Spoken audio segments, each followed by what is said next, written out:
হরে কৃষ্ণ প্রিয় বন্ধুরা, ভগবানের নাম জপ করলে কি হয় এটা অনেকেরই অজানা।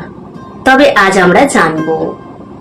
নাম জপ করার মহিমা একবার তুলসীদাসকে কেউ জিজ্ঞাসা করলেন, হে প্রভু, নাম জপ করলে কি লাভ হয়? আমার তো ভক্তি করতে মন লাগে না, তবুও ভক্তি করি। নাম জপ করতেও মন লাগে না, তবুও করি, কিন্তু এতে কি কোনো ফল আমি পাই? তখন তুলসীদাস মুচকি হেসে বললেন, হে ভক্ত, তুমি মন থেকে কাউকে ডাকো, অর্থাৎ ভগবানকে, কিংবা মন থেকে না ডাকো, সে একদিন হলেও তোমার ডাকে সাড়া দেবে, কারণ তুমি তার নাম নিচ্ছ। তখন সেই ভক্ত বলল, কি করে? তখন তুলসীদাস বললেন যে আমরা যখন ভূমিতে বীজ পুঁতি, তখন আমরা কখনো এইটা লক্ষ্য করি না যে বীজটা আমরা সোজা পুঁতলাম কি উল্টো পুঁতলাম। বীজ তো পুঁতে দিলাম, কিন্তু সময়ের সাথে সাথে সেই বীজ ফসল দিতে শুরু করে। সুতরাং আমরা মন থেকেই ডাকি কিংবা মন থেকে না ডাকি, আমাদের ইচ্ছা থাকাকালীন ডাকি কিংবা না ডাকি, এই নামের মহিমা ধীরে ধীরে আমাদের সকল কিছু থেকে মুক্তি প্রদান করে এবং এর মহিমা ঠিক একদিন জাগরিত হয় এবং এই নামের মহিমার দ্বারা আমরা নানান ফল পেয়ে থাকি। এবার কি কি ফল পাবো সেইটার বিষয়ে। তো ফল অনেক রকম হতে পারে। এবার কার ক্ষেত্রে কিরাম, কারণ সকলের ভাব আলাদা আলাদা, সকলের ভাবনা চিন্তা আলাদা আলাদা, সকলের ভক্তি আলাদা আলাদা, এবং সকলে কেউ ভালোবেসে নাম জপ করে, কেউ ভালো না বেশে নাম জপ করার হয় করি। অনেকে দেখবেন হরে কৃষ্ণ মহামন্ত্র খুব সুন্দরভাবে ধৈর্যর সাথে ভালোবেসে জপ করে, আবার কেউ কেউ হরে কৃষ্ণ কৃষ্ণ কৃষ্ণ হরে হরে হরে মানে এত স্পিডে বলে। তাহলে প্রতিটা জিনিসেরই তো আলাদা আলাদা একটা গুরুত্ব থাকে, আলাদা আলাদা একটা ফল থাকে। সুতরাং সেরামই নাম জপের ফল সকলেই পায়, কিন্তু কিরাম ধরনের ফল পাবে সেটা সম্পূর্ণ তার নাম জপের উপর নির্ভরশীল। তো চলুন আজকে আমরা জেনে নিই কিরাম নাম জপ করলে কিরাম ফল প্রাপ্ত হবে এবং আপনি এই নাম জপের দ্বারা কি কি প্রাপ্ত করতে পারবেন। ভগবানের নাম সর্বদা জপা উচিত। সে জোরে জোরে চিৎকার করে হোক, অর্থাৎ কীর্তনের মাধ্যমে হোক, কিংবা মনে মনে হোক। মনে মনে আপনি আপনার ইষ্ট দেবতাকে, অর্থাৎ সে রাম হতে পারে, কৃষ্ণ হতে পারে, শিব হতে পারে, যে কোনো দেবতা, আপনার ইষ্ট দেবতাকে স্মরণ করে আপনি যদি তার নাম জপ করেন, তাহলে সেই নাম জপ কখনোই বিফলে যাবে না। আমরা সকল সমস্যার থেকে মুক্তি পেতে পারি এবং আমাদের জীবনকে শুধরাতে পারি এই নাম জপের দ্বারা। যে কোনো পরিস্থিতিতে আপনারা নাম জপ করতে পারেন, অর্থাৎ আমরা, এতে আমাদের সকল সমস্যার সমাধান ঘটে। এছাড়া আমাদের জীবনে এক ঐশ্বরিক শক্তির প্রাপ্ত হয়ে থাকে। এই নাম জপের মহিমা এতটাই যে বেদ, পুরাণ, নানান গ্রন্থে এর উল্লেখ করা হয়েছে। এই নাম জপের কীর্তনের কথা বলা হয়েছে, তাই এই নাম জপের মহিমা প্রচুর। সুতরাং আমরা এই যে চারিদিকে দেখি কীর্তন হয়, এতে কীর্তন হয়ে কি হয়? একটা বিগ্রহকে উদ্দেশ্য করে কীর্তন করা হয়। সেই বিগ্রহ তো পঞ্চতত্ত্বে কখনই কবেই মিলীন হয়ে গেছে, কিন্তু তবুও তাকে উদ্দেশ্য করে শুধুমাত্র কীর্তন করা হয়। কেন? কারণ তিনি আমাদের এই চারিদিকে, অর্থাৎ আমাদের জগতে সেই আত্মা, পরমাত্মা রয়েছেন এবং তাকে উদ্দেশ্য করে আমরা নাম জপ করছি। তাই নাম জপ শুধুমাত্র আপনি কোনো বিগ্রহকে উদ্দেশ্য করে জপবেন এটা কিন্তু না। আপনি যেখানে সেখানে নাম জপ করতে পারেন, অর্থাৎ আপনি হাঁটতে হাঁটতে, কাজ করতে করতে, ঘুমাতে ঘুমাতে, কিংবা এমনকি বাথরুমে পর্যন্ত আপনি যদি যান, আপনি কিন্তু নাম জপ করতে পারেন, কারণ নাম জপের মহিমাই আলাদা।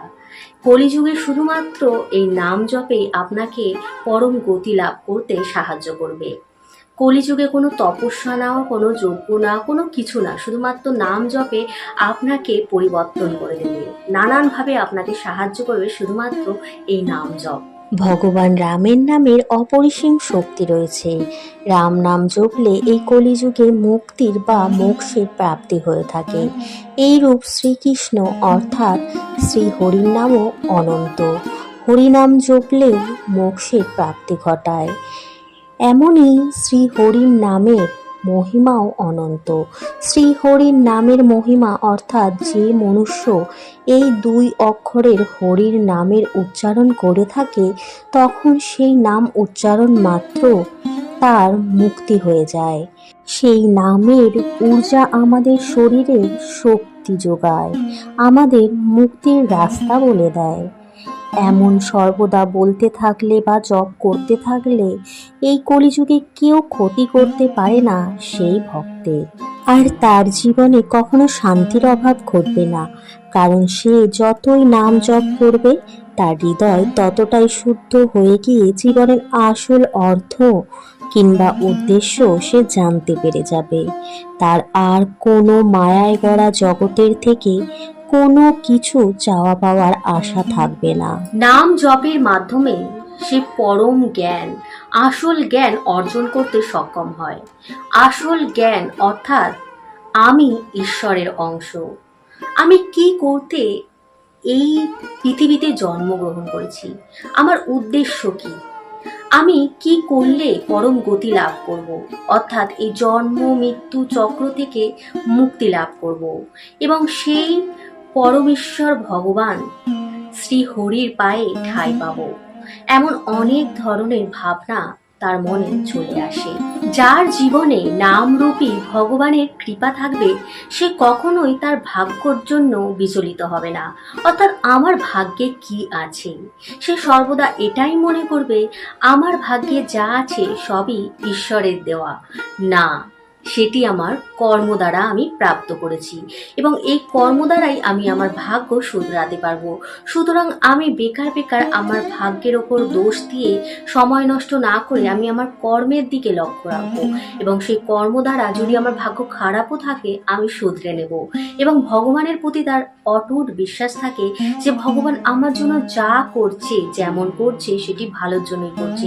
যদি কিছু জীবনে খারাপও হয় সেটিকেও সে ভালো চোখে দেখে যে এর থেকেও আরো কিছু খারাপ হতে পারত, যা থেকে ভগবান আমাকে বাঁচিয়ে দিয়েছেন।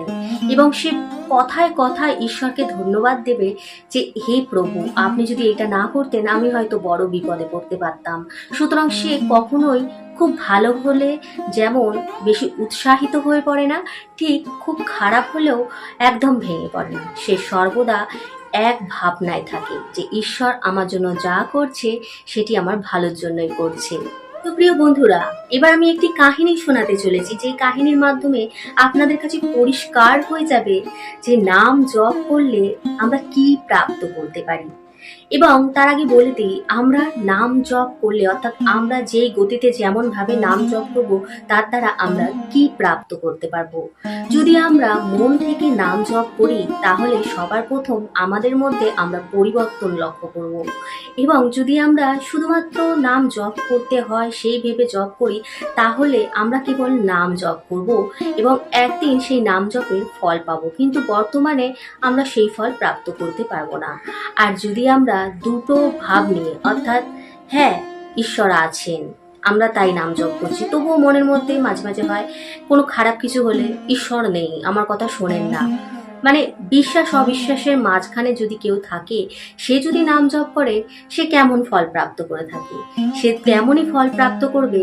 তার মন সর্বদা বিচলিত হয়ে থাকবে, সে কখনো সঠিকভাবে কোনো নির্ণয় নিতে পারবে না এবং সব কিছুতেই ভগবানকেই দোষারোপ করবে। কিন্তু যদি আপনি ভক্তি সহকারে ভগবানকে বিশ্বাস করে যদি নাম জপ করতে পারেন তাহলে কিন্তু আপনার মনে কখনোই এমন প্রশ্ন উঠবেই না যে ঈশ্বর নেই, তিনি আপনাকে দেখছেন না, তিনি আপনার কথা শুনছেন না, কারণ তিনি সব কিছু শোনেন। তার জন্য মুখ দিয়ে কিছু বলতে লাগে না, সে আপনার হৃদয়ে বাস করছে এবং সেই হৃদয় থেকেই সে সব কিছু শুনতে পারে। সুতরাং তার জন্য আলাদা করে আপনাকে বলতে হবে না হে ভগবান আপনি আমার জন্য এটা করে দিন, সে সব কিছু দেখছে এবং আপনার কর্ম দ্বারা আপনি যা যা ভোগ করছেন সেটা আপনাকে ভোগ করতেই হবে, কারণ কর্ম কখনো বিফলে যায় না।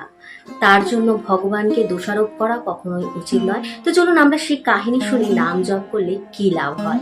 বহুকাল আগের কথা, এক রাজা ও তার মন্ত্রী রাজ্য পরিদর্শন করছিলেন। রাস্তায় তারা এক ব্রাহ্মণ পণ্ডিতকে ভিক্ষা করতে দেখেন। তা দেখে রাজা মন্ত্রীকে জিজ্ঞাসা করেন, হে মন্ত্রী, এটা কি? সেই উত্তরে মন্ত্রী বলেন, মহারাজ, আমার মনে হয় ইনি রাস্তা হারিয়ে ফেলেছেন। তা শুনে রাজা বললেন, তাহলে এই পণ্ডিতকে সঠিক রাস্তায় নিয়ে আসো। তখন মন্ত্রী বললেন, এর জন্য মহারাজ আমার 3 মাস সময় লাগবে।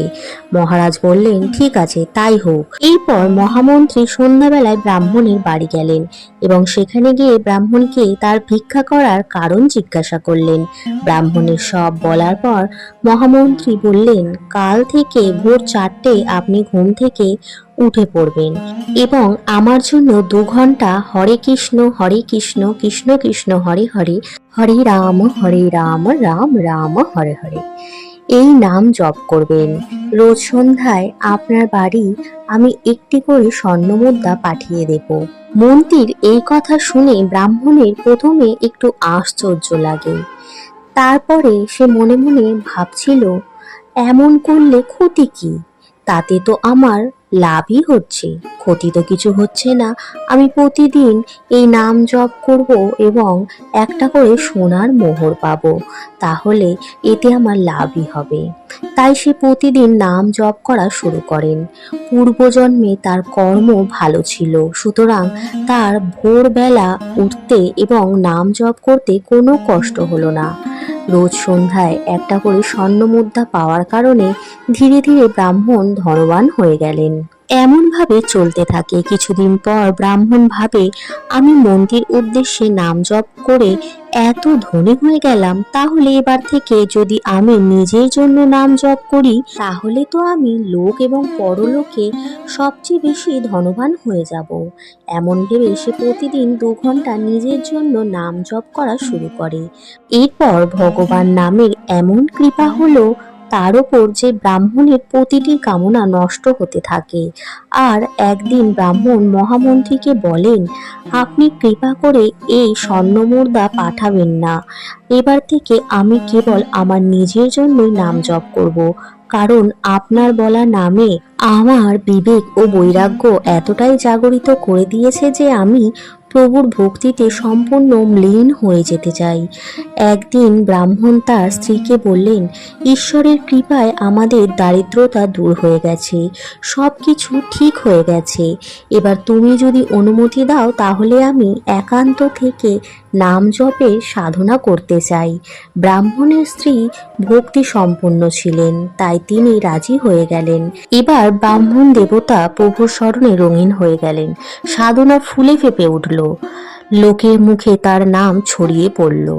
সকলে তাকে দর্শন করতে আসা শুরু করে দিলেন।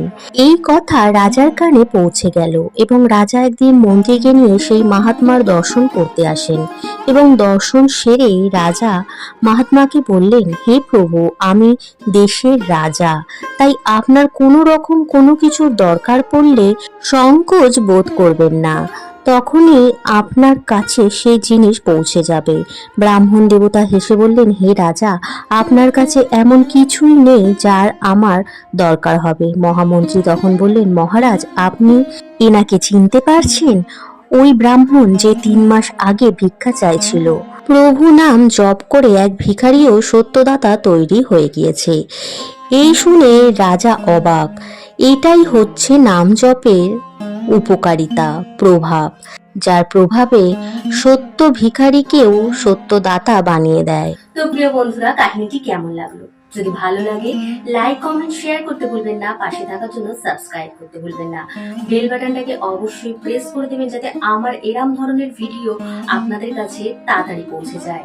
এবং সর্বদা এটাই মাথায় রাখবেন যে সকলে তো নানান ধরনের ভিডিও দিচ্ছে, কিন্তু যারা ধর্মকে প্রচার করতে চাইছে তাদেরকে সাপোর্ট করাটা খুবই দরকার। সুতরাং আপনার এই একটা সাপোর্ট আমার জীবনে যত না পরিবর্তন করবে, অন্য কারোর জীবন আরো পরিবর্তন করতে পারে। কারণ এই ভিডিওটা যদি অন্য কারোর কাছে যায়, সে কিছুটা হলেও জানতে পারবে এবং জানার মাধ্যমে সে নিজেকে একটু হলেও পরিবর্তন করতে পারবে। তো চলুন, আপনি কারোর ভালো করুন এবং ভগবান আপনার ভালো করবে। অসংখ্য ধন্যবাদ ভিডিওটা দেখার জন্য। ভালো থাকুন, সুস্থ থাকুন, সুরক্ষিত থাকুন, ভালোবেসে বলতে থাকুন। হরে কৃষ্ণ, রাধে রাধে।